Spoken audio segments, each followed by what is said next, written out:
Dear viewer, বিগত দিনে আমরা দেখে নিয়েছিলাম আইটিআই অ্যাডমিশনের জন্য কোয়ালিফিকেশন কি হতে হবে, কোন কোন সেন্টারে কতগুলো সিট রয়েছে, কি কি ডকুমেন্ট সাবমিট করতে হবে, সেই সব বিষয়ে পুরো আলোচনা করেছি। আজকে আমরা দেখব অনলাইন অ্যাপ্লিকেশন প্রসেস, আইটিআই ভর্তির অনলাইন অ্যাপ্লিকেশন প্রসেসটা আজকে আমরা দেখে নেব।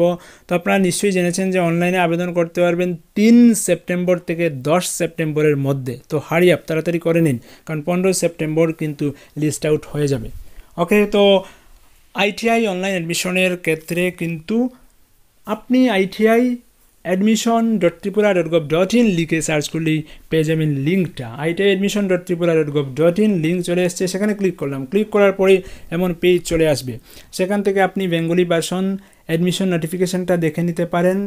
প্রেসক্রাইবড ফর্মগুলো সেখানে পাবেন, অর্থাৎ মেডিকেল সার্টিফিকেট কিন্তু জমা করতে হচ্ছে। মেডিকেল সার্টিফিকেটের একটা ফরম্যাট দেওয়া আছে সেখানে, সেটা ডাউনলোড করে সেখান থেকে প্রিন্ট আউট নিতে হবে। প্রিন্ট আউট নিয়ে ডাক্তারবাবুকে দিয়ে সেটা ইস্যু করিয়ে সেটা জমা করতে হবে, নাহলে কিন্তু হবে না। ওকে, তো সেই সব ইনফরমেশন আগে আলোচনা করা হয়েছে। আজকে আমরা রেজিস্ট্রেশন প্রসেসটা দেখে নেব অনলাইনে। ওপরেই দেখুন নিউ রেজিস্ট্রেশন রয়েছে, নিউ রেজিস্ট্রেশনে ক্লিক করবেন। ক্লিক করার পর ফর্মটা চলে আসবে, নিউ রেজিস্ট্রেশন ফর্ম। সেখানে আপনার নাম দিতে হচ্ছে, candidate name, first name, last name, date of birth, gender, mobile number দুটো দিতে হচ্ছে, প্রাইমারি এবং সেকেন্ডারি। প্রাইমারি মোবাইল নাম্বারটাতে কিন্তু একটা ওটিপি আসবে, সেই ওটিপিটা সেখানে দিতে হবে, তাহলে আপনি রেজিস্ট্রেশন করতে পারবেন। আপনাকে মোবাইল নাম্বার দিতে হচ্ছে, একটা পাসওয়ার্ড দিতে হচ্ছে, 8 সংখ্যার পাসওয়ার্ড দিতে হচ্ছে। তো মোবাইল নাম্বার এবং পাসওয়ার্ড দিয়ে ওটিপি ভেরিফিকেশন করে দিলে কিন্তু একটা রেজিস্ট্রেশন নাম্বার এবং পাসওয়ার্ড পেয়ে যাবেন। সেই রেজিস্ট্রেশন নাম্বার দিয়ে পরবর্তীতে লগ ইন করে আপনাকে কাজ করতে হবে। তো আমরা রেজিস্ট্রেশন প্রসেসটা শুরু করছি। ওটিপি চলে এসেছে, তো ওটিপিটা আমি দেখে নেব।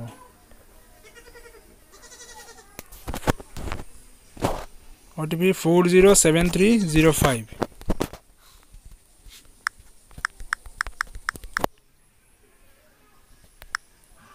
ওটিপি দিয়ে আমি ক্যাপচাটা আবার দিতে হচ্ছে, একটা ক্যাপচা দিয়েছে। ওটিপি দিয়ে ক্যাপচা দিয়ে আমি সাবমিট অ্যাপ্লিকেশন করে দিলাম। ইয়েস, অ্যাপ্লিকেশন সাবমিট হয়ে গেছে। এবার আমাকে প্রথমেই বলছে যে কোর্স অ্যাপ্লাইং ফর। আমার রেজিস্ট্রেশন সাকসেস হয়ে গেছে, একটা মেসেজ এসছে। আমাকে প্রথমে কী কী কোর্সের জন্য আমি অ্যাপ্লাই করছি সেটা লিখতে হবে। ক্লিক করলে সম্পূর্ণ কোর্সটাও এখানে চলে আসবে। Admission of candidate in different course trade in ITIs having entry qualification as 8th, entry qualification as 10th। তো যেহেতু আমার মাধ্যমিক পাস, তো আমি 10th সিলেক্ট করলাম। নেক্সট ক্লিক করলাম। নেক্সট ক্লিক করার পর বলছে যে সোশ্যাল ক্যাটাগরি UR, আমি UR দিলাম। সাব ক্যাটাগরি UR-এর মধ্যে আমি PWD, PH, এক্স সার্ভিসম্যান কিছুই নয়, নান। রিলিজিয়ন দিতে হচ্ছে, রিলিজিয়ন দিলাম। ইমেল আইডি এবার দিতে হচ্ছে, ইমেল আইডি দিলাম। Mother name, father name, mother tongue. Nationality, permanent address, present address. Permanent address এবং প্রেজেন্ট অ্যাড্রেস যদি সেম হয় তাহলে টিক মার্ক ক্লিক করে দিলে হয়ে যাবে। প্রেজেন্ট গার্ডিয়ান নেম, গার্ডিয়ানের occupation, contact number, school name, board name, market detail, subject wise কোনটাতে কত মার্ক। তারপর হচ্ছে আবার ক্যাপচা দিয়ে অ্যাপ্লিকেশন সাবমিট করতে হবে। তো সেটা আমি পুরোটা ফর্ম ফিল আপ করে নিচ্ছি, করে আমি সাবমিট করব। প্রয়োজনীয় ইনফরমেশন পুরোটা আমি ফিল আপ করে নিলাম। অ্যাড্রেস, মায়ের নাম, বাবার নাম, গার্ডিয়ান, স্কুলের নাম, মার্কস ডিটেল, কী কী সাবজেক্ট ছিল, কোন কোন সাবজেক্টে কত মার্ক পাওয়া গেল, সবগুলো দিয়ে দিলাম। তারপর আমি ক্যাপচাটাকে এন্টার করব, 132700, 132700 ক্যাপচা এন্টার করে সাবমিট অ্যাপ্লিকেশন দিয়ে দিলাম। সাবমিট অ্যাপ্লিকেশনে বলছে যে আপনি কি ড্রাফট সেভ করবেন নাকি ফাইনাল সাবমিট দিয়ে দেবেন। তো ড্রাফট সেভ করতে হবে। ড্রাফট সেভ করলে কি হবে, পুনরায় সেটাকে চেক করা যাবে। যদি ফাইনাল সাবমিট দিয়ে দেন তাহলে কিন্তু আর চেক করতে পারবেন না। তো ড্রাফট আমি সেভ দিয়ে দিলাম। ড্রাফট সেভ দিয়েছি। আমি যদি চাই অ্যাপ্লিকেশনটাকে এডিট করতে পারবো, অ্যাপ্লিকেশনটাকে দেখতে পারবো। তো আমি ভিউ অ্যাপ্লিকেশন করে অ্যাপ্লিকেশনটাকে দেখে নিচ্ছি যে ডিটেলগুলো দিলাম সেগুলো সব ঠিকঠাক আছে কিনা। যদি ঠিকঠাক থাকে আমি ফাইনাল সাবমিট দিয়ে দেবো। ওকে, প্রথমে কিন্তু ড্রাফট সেভ দিয়ে দেবেন, তাহলে সুবিধা হবে, চেক করতে পারবেন। তো আমি দেখলাম যে যে ডিটেইল আমি দিয়েছি সেগুলো ঠিকঠাক আছে। তো আমি ক্লোজ করে সেটাকে এডিট অ্যাপ্লিকেশন করছি। এডিট অ্যাপ্লিকেশন করে আপডেট অ্যাপ্লিকেশন করতে হবে যদি আপনার কোনো কিছু প্রয়োজন পড়ে ঠিকঠাক করার, তাহলে কিন্তু আপনি আপডেট অ্যাপ্লিকেশনে গিয়ে সেটাকে ঠিকঠাক করতে পারেন। ওকে, তো আমার ঠিক করার প্রয়োজন ছিল না, তারপরে আমি আপডেট করলাম। ওকে, যাই হোক, তো final submit and application confirmed, আমি টিকমার্ক করলাম, সাবমিট অ্যাপ্লিকেশন দিলাম, সেটাকে টিকমার্ক না অ্যাকচুয়ালি সাবমিট অ্যাপ্লিকেশন করে দেবো। সাবমিট অ্যাপ্লিকেশন করে দিলাম, ফাইনাল সাবমিট, আমি ফাইনালি সাবমিট করে দিচ্ছি। ওকে, ফাইনাল সাবমিট করে দিচ্ছি। চুজ প্রেফারেন্সগুলো চুজ করব নাকি করব না, প্রেফারেন্স আমি চুজ করব কোন কোন কোর্স আমি নিতে যাচ্ছি সেগুলো। এদিকে কী আসছে অপশনে, প্রেফারেন্স চুজে গিয়ে সেখানে মাধ্যমিক পাশের জন্য যে যে কোর্সগুলো রয়েছে সবগুলো সেখানে হাইলাইটেড হয়ে যাবে। সেখান থেকে আপনি কী কী নিতে চান সেটা সিলেক্ট করতে পারেন। যেমন এখানের মধ্যে কী কী আসছে, অনেকগুলো আসছে। তো আমি অ্যাকচুয়ালি যেগুলো নিতে চাইছি সেগুলো আমি লিস্ট আউট করে রেখে দিয়েছিলাম, সেগুলোই আমি সিলেক্ট করব। এবং আমি করতে চাইছি আইআইটি কৈলাসহরে আমি যেহেতু করতে চাইছি, সেখান থেকে আমি কম্পিউটার অপারেটর অ্যান্ড প্রোগ্রামিং অ্যাসিস্ট্যান্টটাকে সিলেক্ট করব, সেটাকে আমি 1 নম্বরে সিলেক্ট করব। স্টেনোগ্রাফার অ্যান্ড সেক্রেটারিয়েটটাকে 2 নম্বরে সিলেক্ট করব। তারপর হচ্ছে ডেস্কটপ পাবলিশিং, সেটাকেও আমি সিলেক্ট করব। এই 3টা কোর্স আমি করতে চাইছি, অন্যগুলো আমি করতে চাইছি না। ওকে, তো এগুলোকে আমি সিলেক্ট করলাম। সেভ মাই চয়েস, আমি সেটাকে সেভ করে দিলাম। সেটাকে যদি অদল বদল করতে চান তাহলে প্রেফারেন্সগুলোকে ঠিক করতে পারেন।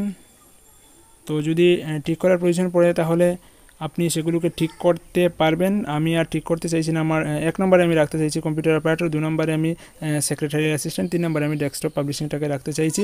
তারপর লক মাই সেভড চয়েস ক্লিক করলাম, লক মাই চয়েস করলাম, আমার চয়েসটাকে আমি লক করে নিচ্ছি। ওকে, আমি আর চেঞ্জ করব না, লক মাই চয়েস করে নিলাম। তারপর আমাকে প্রিন্ট আউট করে নিতে হবে, সেটা আমি প্রিন্ট অপশানে ক্লিক করলাম। প্রিন্ট অপশানে ক্লিক করার পর সেটা আমি সেভ দিয়ে দিতে পারবো, অটোমেটিক্যালি সেভের জন্য চলে আসবে। সেটাকে আমি পিডিএফ হিসেবে সেভ দিয়ে দিতে পারবো। ওকে, তো সেটাকে আমি পিডিএফ হিসাবে সেভ দিয়ে দিলাম, সেটাকে আমি পিডিএফ হিসাবে সেভ দিয়ে দিলাম। আমি ব্যাক করে নিচ্ছি। ওকে, পিডিএফ হিসেবে সেভ করলাম, ক্লোজ করে নিচ্ছি। তো দেখুন যে আমার ওইখানে কী এসছে, অ্যাপ্লিকেশান ড্রাফট সেভ হয়েছে, ফাইনাল সাবমিট অ্যাপ্লিকেশন হয়েছে, ফিলিং অ্যান্ড লকিং চয়েসগুলো হয়েছে। শুধু বাকি কী রইল, document verification at nearest ITI, সেটা কিন্তু আমার বাকি রইল। তো আমি যখন আগামী দিনে কালকে যদি আমি ডকুমেন্টগুলোকে নিয়ে চলে যাই, ডকুমেন্টগুলো ভেরিফিকেশান করে দিই, তাহলে কিন্তু ওইখানে অটোমেটিক্যালি দেখা যাবে যে ডকুমেন্ট ভেরিফিকেশান কমপ্লিট হয়েছে। তো এখন আমি যেটা ভিউ অ্যাপ্লিকেশান দিয়ে যেটাকে প্রিন্ট আউট নিলাম, আমি সেটাকে কিন্তু নিয়ে যেতে হবে, ওই অ্যাপ্লিকেশন ফর্মটাকে নিয়ে যেতে হবে। আপনার রেজিস্ট্রেশন নাম্বার যেটা রয়েছে সেটা কিন্তু ওনারা দেখবেন, দেখে সেটাকে ফাইনাল করে দেবেন যে আপনার ডকুমেন্ট ভেরিফিকেশন হয়ে গেছে।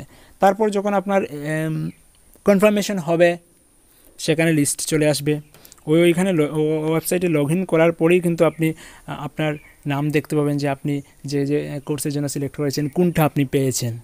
তারপর সেখান থেকে অ্যাডমিশন হতে হবে। পুরো প্রসিডিউর বাকিটা কিন্তু ওই ওয়েবসাইটের মাধ্যমেই করতে হবে। তো লগ ইন আইডি এবং পাসওয়ার্ড কিন্তু আপনার মোবাইলে পাঠিয়ে দেওয়া হয়েছে মেসেজ করে। তো লগ ইন আইডি এবং পাসওয়ার্ড দিয়ে পরবর্তীতে সেখানে লগ ইন করতে পারবেন। ওকে, তো আমি আমার কাজ কমপ্লিট করে নিয়েছি, আমি এবার লগ আউট করে নিচ্ছি। পরবর্তী ধাপ কি, পরবর্তী ধাপ আমি আগের ভিডিওতেই বলে দিয়েছিলাম, ভিডিওটার লিঙ্ক আমি এই ভিডিও ডেসক্রিপশনে দিয়ে দেবো। কী কী ডকুমেন্ট রয়েছে সেই ডকুমেন্ট নিয়ে কিন্তু আপনার নিকটবর্তী ITI-তে যেতে হবে। ওকে, তো আগের ভিডিওটা অবশ্যই দেখবেন, তাহলে বুঝে যাবেন যে কী কী ডকুমেন্ট নিয়ে আপনাকে যেতে হবে। তো আজ এখানে রাখছি, আর পুরো ইনফরমেশান বুলেটিন নোটিফিকেশান সেটা ওয়েবসাইটে রয়েছে, সেখান থেকে আপনি ডাউনলোড করে নিতে পারেন। আর স্টাডি সংক্রান্ত ইনফরমেশান নেক্সটে আমরা অন্য কোনো টপিক নিয়ে আলোচনা করবো, সেজন্য SMDN টিউটোরিয়াল ইউটিউব চ্যানেলটাকে অবশ্যই সাবস্ক্রাইব করে রেখে দেবেন। পরবর্তীতে আমরা অন্য কোনো টপিক নিয়ে অবশ্যই আলোচনা করবো। আর আমি বলেছিলাম যে প্রত্যেকটি ট্রেডের কী কী কাজ রয়েছে সেটা নিয়ে আমি আলাদা ভিডিও পাবলিশ করব। তো যেমন ফিটারের কী কাজ রয়েছে, ডেস্কটপ পাবলিশিং যে কোর্স সেখানে আপনি কী কী শিখতে পারবেন, কী কী কাজ রয়েছে সেগুলো নিয়ে আলাদাভাবে আলোচনা করা হবে, সেটাও দেখতে পাবেন 2-1 দিনের মধ্যে। আজ এখানে রাখছি, যদি কোনো সমস্যা হয় অবশ্যই জিজ্ঞেস করে নেবেন। ওদের হেল্পলাইন নাম্বার রয়েছে, কন্ট্যাক্টে গিয়ে ক্লিক করে কিন্তু ওদের হেল্পলাইন নাম্বার পাবেন, হেল্পলাইন নাম্বারেও যোগাযোগ করতে পারেন। আপনারা যদি ফর্ম ফিল আপ করতে গিয়ে কোনো ধরনের সমস্যার সম্মুখীন হন, পুরো হেল্পলাইন নাম্বার রয়েছে, সেখানে যোগাযোগ করতে পারেন। ওকে, আজ এখানে রাখছি, নেক্সট অন্য কোনো টপিক নিয়ে কথা হচ্ছে। ততক্ষণ ভালো থাকবেন, keep watching and keep supporting us. Thank you.